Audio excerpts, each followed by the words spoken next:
Welcome to the channel Literary Aesthetics, a channel where you will find analysis and discussions about different literary pieces of English literature. Today I will start a detailed discussion on the chapter-wise summary and analysis of Emily Brontë only novel Wuthering Heights. In this video I will discuss chapter 1 of the novel, covering its summary, and will try to analyze each and every character, the hidden themes, tone and symbolism mentioned in chapter 1 as a whole. So let's begin with our knowledge. Wuthering Heights is a classic English novel written by Emily Brontë and published in 1847 under the pseudonym Alice Bell. It is the only novel Brontë ever wrote and is considered one of the greatest works of English literature. Set on the Yorkshire moors, the novel tells a dark and passionate story of love, revenge, and obsession between Heathcliff, an orphan adopted by the Earnshaw family, and Catherine Earnshaw, whose love for him is both deep and destructive. Their tumultuous relationship affects not only their own lives but also the next generation living at Wuthering Heights and Thrushcross Grange.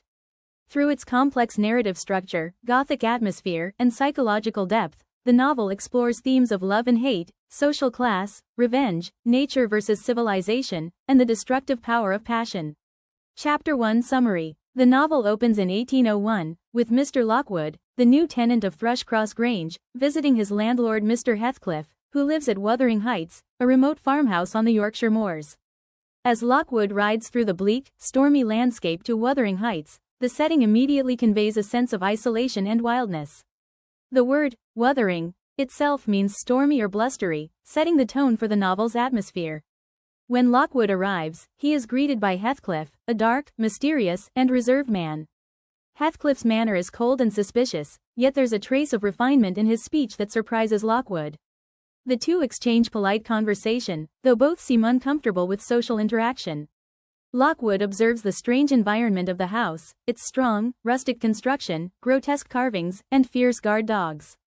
His attempt to pet one of the dogs results in an attack, and the scene turns chaotic until a servant woman, Joseph, and Zillah come to his aid. Despite this unpleasant experience, Lockwood feels intrigued by Heathcliff and decides to visit again soon.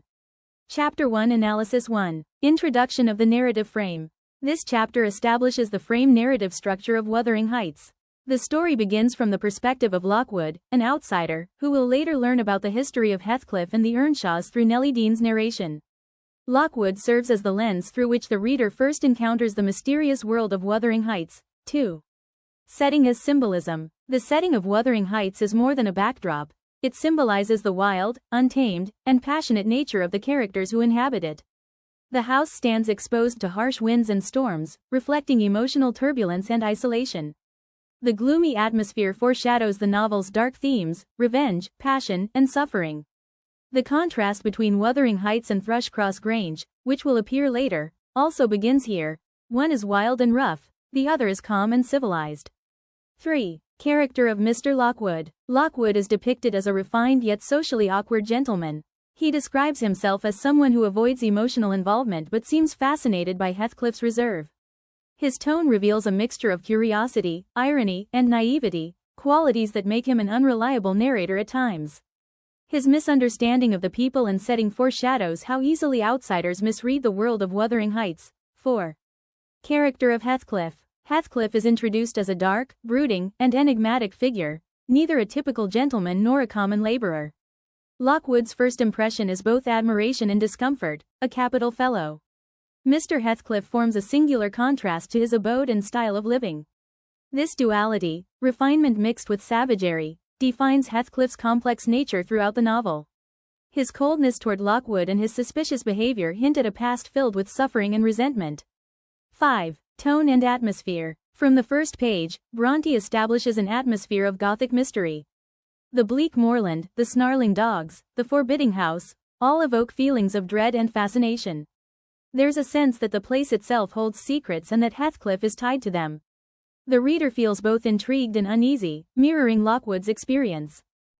6. Themes introduced. Isolation.